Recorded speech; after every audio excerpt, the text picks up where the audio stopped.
Si vous étiez un enfant ou un adolescent vivant à Atlanta dans les années 2000, vous connaissez le bon vieux temps où le groupe R&B B5 faisait crier de joie les filles. À un moment donné, Dustin, Patrick, Carnell, Brian et Kelly faisaient partout la promotion de leur single All I Do, reprise de Jackson 5. Ce contrat Disney allait bientôt entrer dans la vie du groupe et leurs espoirs de succès mondial ne faisaient que croître au fil des années.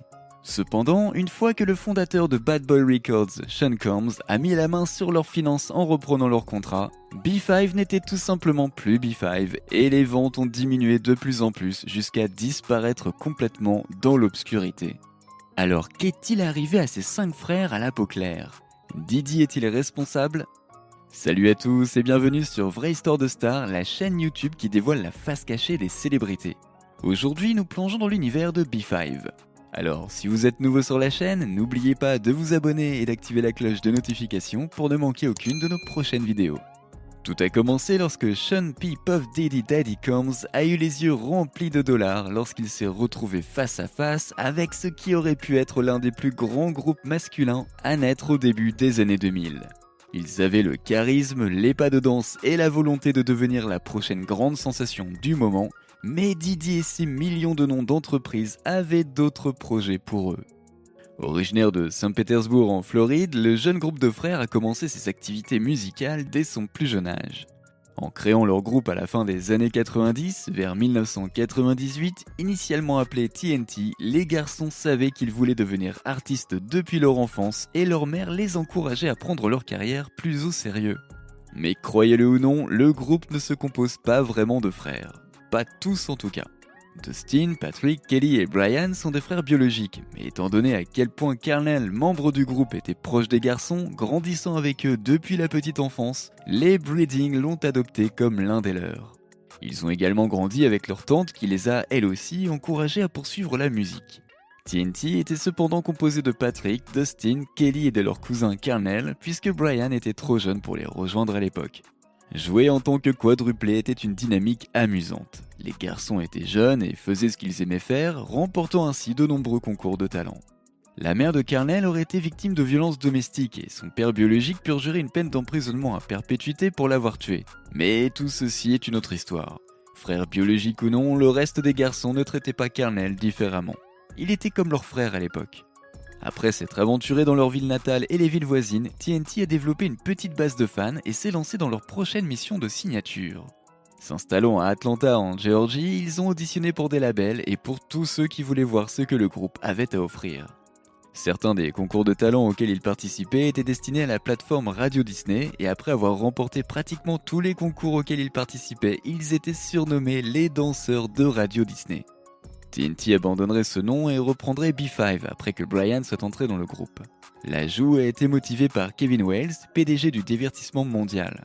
Inspiré par les Jackson 5, B5, abréviation de Breeding 5, avec l'aide de leur manager de l'époque Jim McMahon, a eu l'opportunité de tourner et d'être diffusé dans des spectacles aux côtés de certains des artistes les plus en vogue du moment.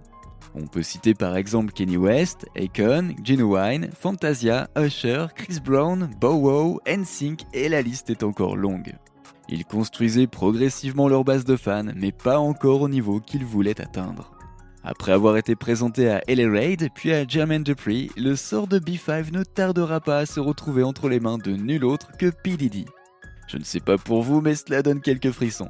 Blague à part, maintenant, sous la direction de Diddy et Bad Boy Records, B5 a obtenu la poussée médiatique qu'ils attendaient.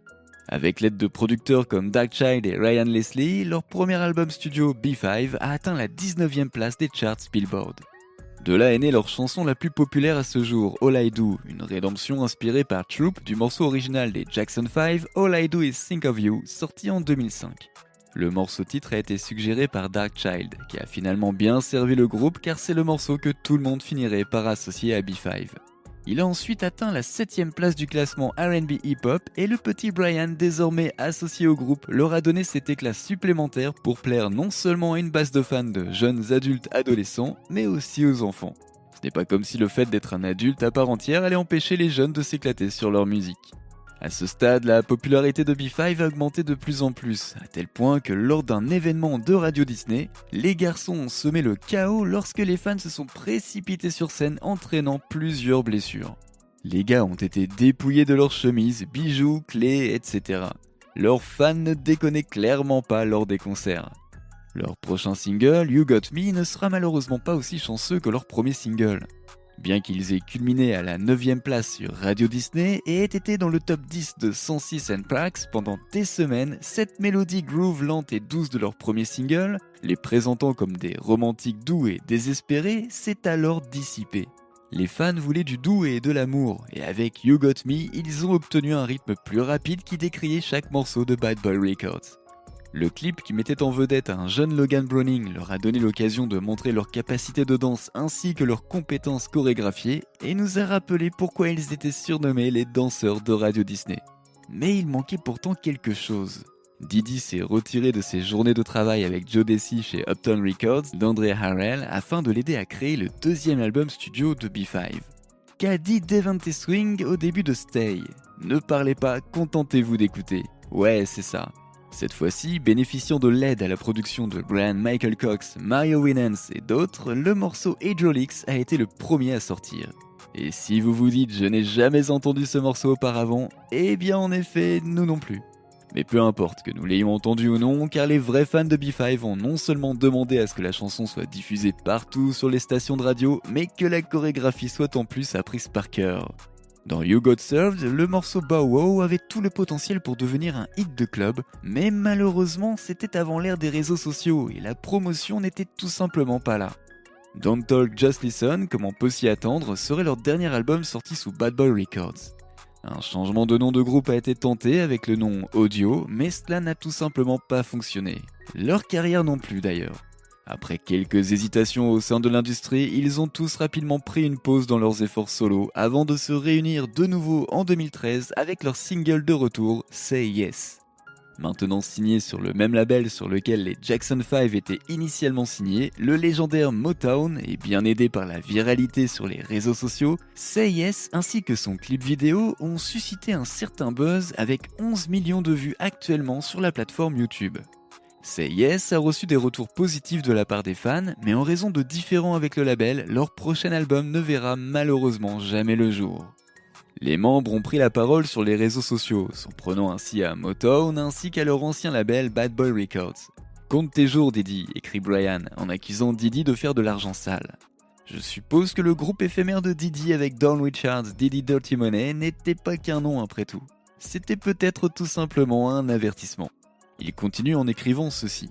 Nous gagnons environ 99,9% de nos revenus grâce aux performances live, et jusqu'à ce jour, je n'ai reçu aucun centime d'aucun de nos albums commerciaux.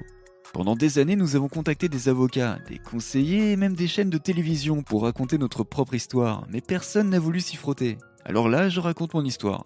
Je ne suis pas là pour me plaindre, mais pour offrir un exemple aux générations futures de jeunes artistes en leur conseillant d'écrire et de s'approprier leur propre contenu. Pay It Forward, le premier single de Dustin issu de son EP Different, serait son premier single sorti en tant qu'artiste désormais solo. Il créera ensuite sa propre société de divertissement. Patrick et Kelly ont suivi son exemple avec Patrick sortant Here We Are en 2016 et Kelly qui a raccourci son nom de scène en Kel, sortant Don't Know How to Dance, abandonnant également ses racines R&B et se concentrant uniquement sur le rap. Ils se réuniraient cette fois-ci en trio avec Dustin, Kelly et Kernel, qui s'appelait MIB Men in Black. Dustin et Kernel ont ensuite eu leur propre projet, mais peu de temps après, Kernel a quitté le groupe pour se concentrer entièrement sur sa famille grandissante.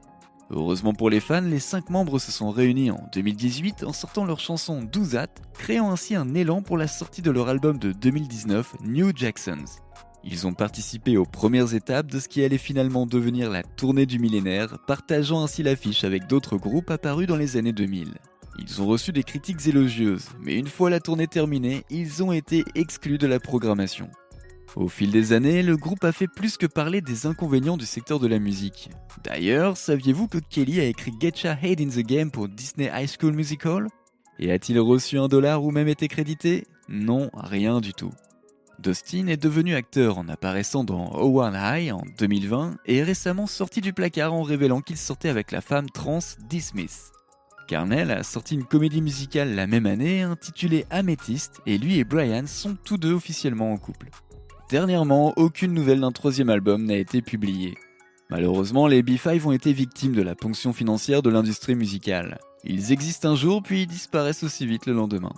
Mais ils ont quand même fait partie d'un moment de l'histoire où les boys bands faisaient fureur. Pourtant, ils ont chuté en raison du déclin des boys bands, pourtant au sommet de leur carrière. Leur carrière a peut-être stagné, mais ils ne recevront pas de sitôt d'appel pour apparaître dans des émissions comme Unsung de TV One. Et vous étiez fan de B5 ? N'oubliez pas de laisser des commentaires pour partager avec nous votre avis et opinions sur toute cette histoire, et peut-être nous apporter des idées neuves sur tout ça. N'oubliez pas de cliquer sur le bouton d'abonnement pour rester à jour sur toutes nos vidéos. À bientôt.